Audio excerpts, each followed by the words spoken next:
Hello and welcome to this week's Used Car Heaven. Coming up on the programme this week, we've got more from our car doctor and two quality Audis to drive in part 2. But first, in part 1, ladies and gentlemen, start your engines. We have two French super minis, the Renault Clio and the Citroen Saxo.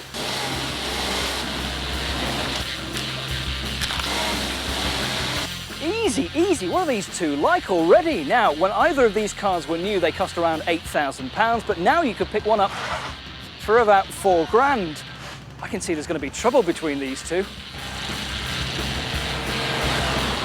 So, if you're looking for a small car, well, the French make very good ones in the shape of the Clio or this Saxo. Now, this is one of the many special edition Saxo models. This is called the East Coast, and it's, well, you get some fancy seat trim like this.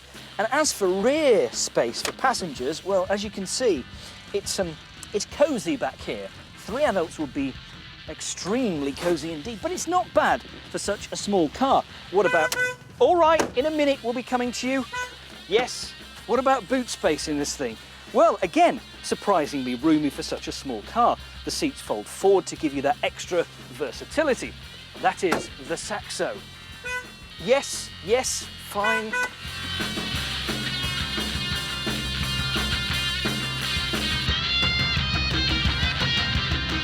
The Citroen Saxo was the replacement for the aging AX. The Saxo is cute, small and cuddly, launched in 1996. If you go to Paris or any major city abroad, you will see stacks and stacks of AXs and Saxos, many of which are beaten up and have seen better life, but they just keep running and running and running. These are generally reliable cars, if not quite as good to drive as the Renault Clio. You quickly realise that the Saxo's build quality is not quite up to the standard of the Clio. It has a rather tinny feel to it, this car. Now, there are lots of special edition Saxos around, including this particular one, and not so long ago dealers were offering brand new Saxos for as little as £6,000, including offers like free insurance as well. So make sure you don't pay over the top for a used one, but you could save yourself a couple of grand by buying a car like this. This has done 20,000 miles. Yes, it's not even 2 years old, and it's a pretty good value for money at this sort of price. You will find that the Saxos are fairly basic inside. Go for a special edition model like this, and you'll get a sunroof, but you'll also have to put up with windy windows, no electric windows in sight. What about engines to choose from? You've got 1.1, 1.2 and 1.4 petrol, and there's a diesel too. Only 50 brake horsepower from this 1.1, so not exactly quick, but good around the city. If you want the hot versions, go for the VTR and the VTS, good to drive and extremely quick.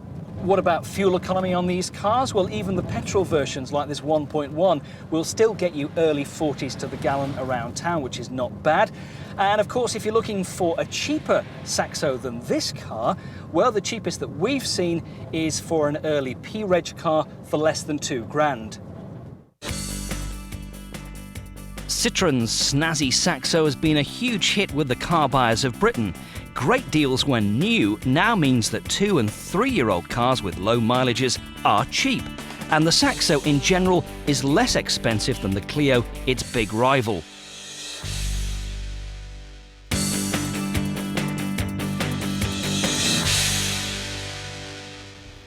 Now look, I've told you, no sitting at the back skulking. You're coming to the front with me where I can keep an eye on you. Now stay there, no messing about. Right, now over the past few weeks we have looked at the exterior of a car, the interior of a car, and this week your final lesson, possibly the most important bit, the bit that makes it work, the engine. Now pay attention. Now I am not a mechanic, but you don't have to be to tell an awful lot about a car's engine if you follow a few simple steps. First of all, unless you're buying a Porsche or a Beetle, the business end is at that end. And remember, don't be afraid to roll up your sleeves and get stuck in. You might even want to write down a checklist and take it with you. There's nothing wrong with doing that. Right, here we go.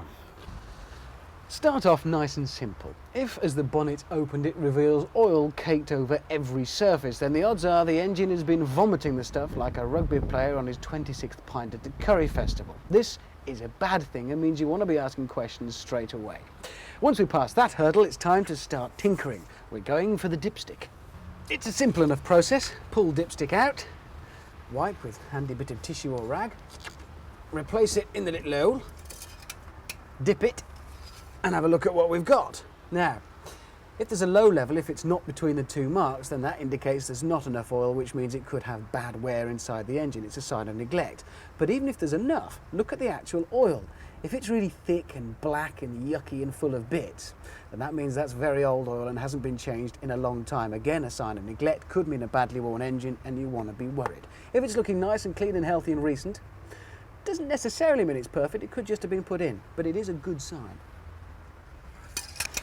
Couple of quick pointers if you are dipping the oil. First, make sure the engine hasn't just been run. You've got to give the oil time to settle back down into the sump to give you an accurate level, and make sure the car is parked on roughly level ground. Next, a couple of caps to deal with. First of all, if there is a traditional radiator at the front of the car with a traditional radiator cap, remove it. First of all, make sure the engine is very cold. You do not want scalding water in your face. Take it out and have a look. What we're looking for is traces of oil. That's bad. Any kind of white gooey stuff. That also is bad. Anything that looks untoward or unpleasant. If it does look a bit green or blue, don't be worried by that. That just means there's antifreeze in it. That's the radiator cap. The next cap is the cap on the rocker cover. Remove it and have a look. Have a really good ferret around here. Look right underneath and around and inside. If there's anything that's white and lumpy and unpleasant, that means there's water in the oil. That could mean the head gasket has gone, which, depending upon the car, could be very bad and very expensive. Don't forget as well to take a quick deco at the battery. Does it look in reasonably good nick as far as you can tell visually, and not as though it was something used to start the arc? Make sure the terminals look reasonably corrosion free. Other than that, all we can do are the kind of checks you do under your own bonnet anyway, so check the levels of everything. Check your water reservoir. Check your reservoir for your windscreen washer. Check as well on your brake master cylinder. Is the brake fluid between the max and min levels, and is it all reasonably free and corrosion free around there? None of these necessarily mean the engine is knackered or perfect, but they are a very good indication of how well it's been maintained by the previous owner, and that really is what we're trying to find out. And other than that, while you're under the bonnet, have a good look around, have a shufty about everywhere. Look at the structures, look at the cross members for the front suspension. Everything you can see, make sure that it's not rotted through. You can tell a lot from under here. And unless you are a mechanic, that really is all we can do, just looking visually at the thing. But if after you've started the engine and listened out for knocks and bumps and rattles and grindings, you have any doubts or concerns, my advice is if you're spending a few quid on a car, spend a few more and get it looked at by a mechanic.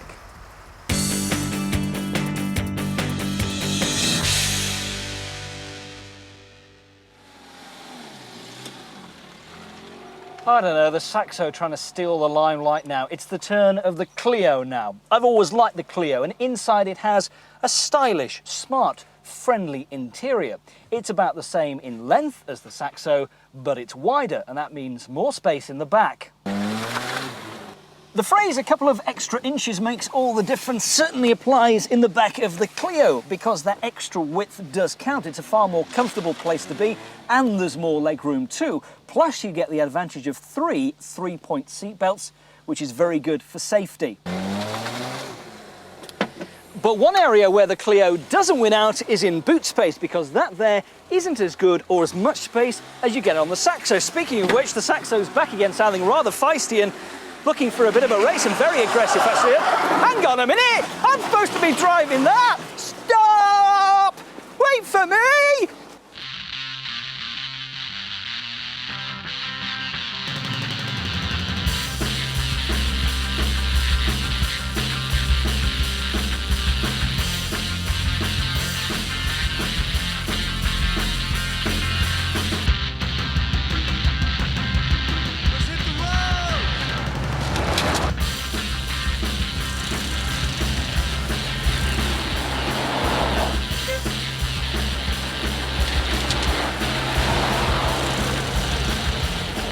I think that most of us hated the now infamous Nicole and Papa TV ads, which really brought the Clio into light.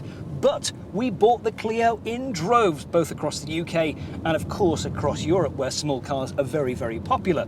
The Clio is stylish and fun to drive. The first generation Clio was brought out in 1991, and it ran through till 1998, when it was replaced by this. Oh, there's the Saxo back again. It was replaced by this model, which is the slightly revised version, and there is an all-new Clio which is out now.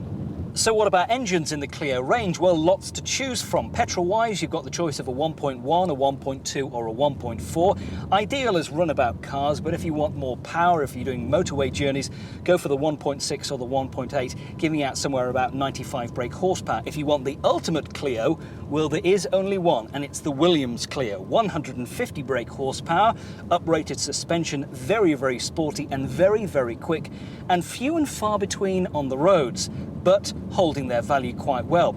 If £4,000 for a car like this is too expensive, well, Clios now are starting at way less than £1,000 for a J or K reg car. One thing about the Clio that's great is that it's cheap to buy and to run. It offers good ride and handling, although the driving position may not be to everyone's liking. Best engine to go for is one that's a 16 valve. Now this is a base 1.2 model. When this car was new, it cost around Who's that behind us again? Is it that Saxo again? It is. Trying to get in on the act every time. This car, when it was new, as I was saying, cost around £8,000, but you can now pick this car up with 20,000 miles on the clock for just over £4,000, which sounds very cheap. The Clio is regularly one of the top 5 best-selling cars in the UK and is even more popular across Europe. Cheap to buy and run, the Clio makes a superb small car package. With prices starting at under £1,000 for an early car, the Clio is very affordable. So it's decision time. Where would my money go if I were to spend £4,000 on either of these small city cars? The Saxo is absolutely fine, but it needs to be significantly cheaper to attract me to it instead of the Clio, where this wins hands down in just about every department. And it's even put the white flag up. It's had enough. Don't go, don't be like that. Oh, it's a shame, isn't it? Back after the break.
Germans, they want to be the best at everything, methodical and thorough. I mean, who else would get up at the crack of dawn on holiday to rush down to the pool to lay out their towels? And when it comes to building cars, they pretty much win hands down.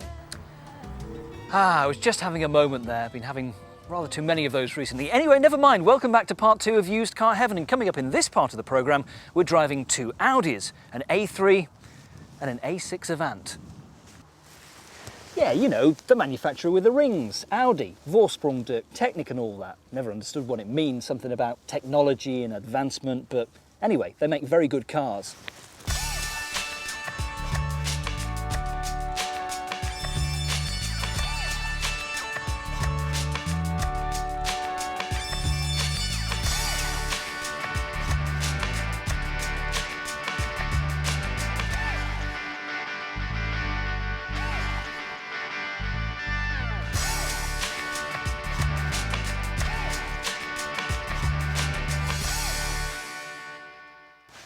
So if you've ever fancied buying a quality German car, why not look at one of these, an Audi A6 Avant. This is a 2.8 model, and when you consider that this car cost over £30,000 when it was new, but now with 30,000 miles on the clock, it could be yours for £14,000. And inside you get Audi's legendary build quality, plus clever things like damped cup holders. There's 2 of those in the rear, and a damped coat hook to hang your jacket on when you're herring down the motorway. There's acres of space for the passengers, a good boot, and nobody builds interiors as well as Audi.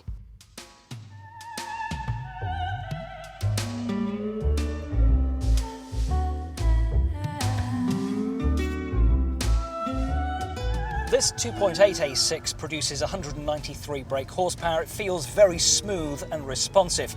It's got a 5-speed gearbox on it, which is slick and smooth as well. You could have the automatic option, which gives you a Tiptronic gearbox, where you can stick it in drive and just trundle along as you would do in any automatic, or you have the option to change by flicking a lever back and forward. Well worth looking out for the autos, and worth looking out for the Quattro 4-wheel drive versions of these cars too. I've always thought that the A6 is a lovely looking car, great to look at on the road, but for me the lines and the style of these Avant estate models are better than the saloons. There's just something about these cars. Now the current A6 is about halfway through its life cycle. There'll be an all new A6 in around 3 years' time from now, and that means that prices are slipping and there are bargains aplenty to be found, like this car. So how cheap are A6s getting now? Well, an early P-Reg car could be yours for as little as £9,500.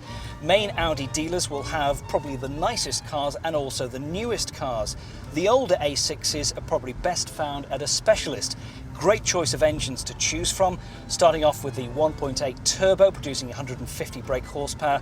There's a 2.4 V6, this 2.8 V6, there's also a 2.7 bi-turbo, which means twin turbo, and then the storming V8, the 4.2 and the S6. When Audi launched these latest generation A6s back in 1997, they had very, very high hopes for the car.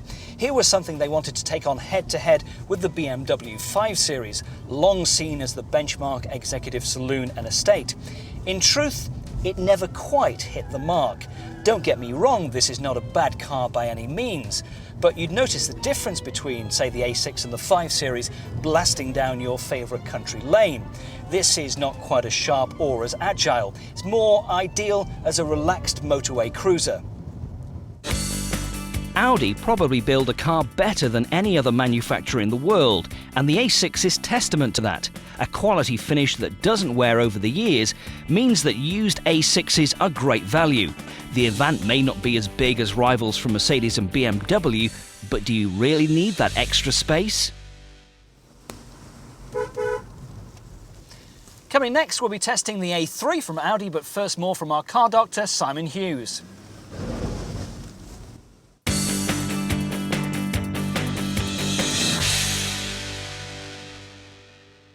From time to time, your radio will stop working and it will be very boring.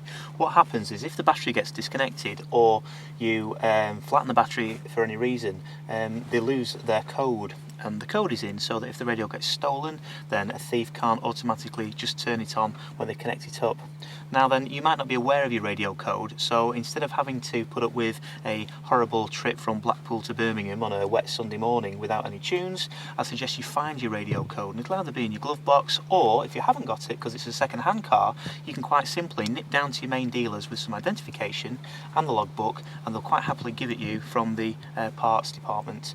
And now, just to give you a quick demo of how easy it is to do yourself, is I've already found that my radio needs recoding. I've got my 4-digit number, so I'll quite simply code it in like this.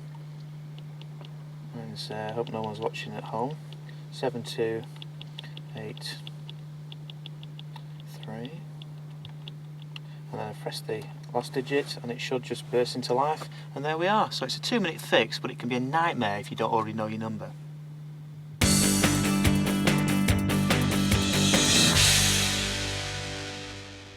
All right then, here we go, funny joke time. I'm not very good at telling jokes, but I'll give it my best shot. Here we go anyway. When is a Golf not a Golf?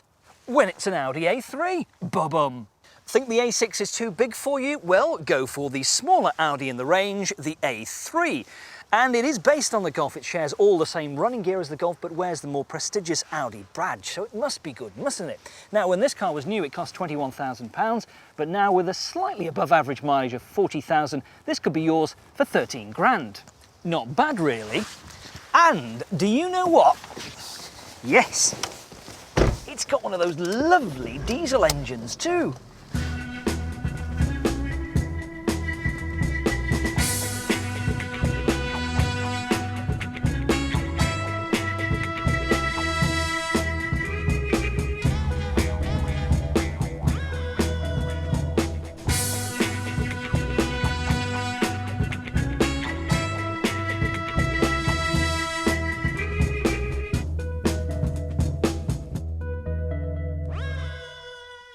So what's the cheapest you could expect to buy an A3 for? Well, we've seen cars advertised, P-Reg ones with about 60,000 miles on the clock, for as little as £6,500, which is very cheap to get you into a quality, prestigious brand like this. And if you go for the diesel cars, which hold up better in value, if you have a very light right foot, you could return on average about 50 miles to the gallon.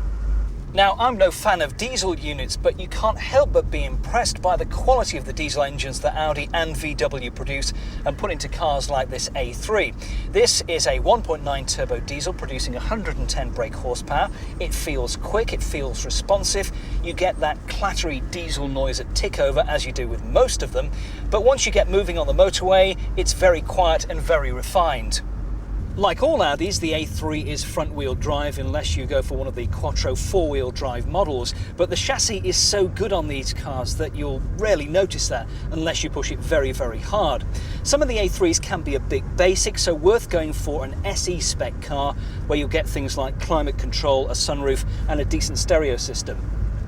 The A3's been around since its launch back in 1996, and it's maybe beginning to show its age slightly now.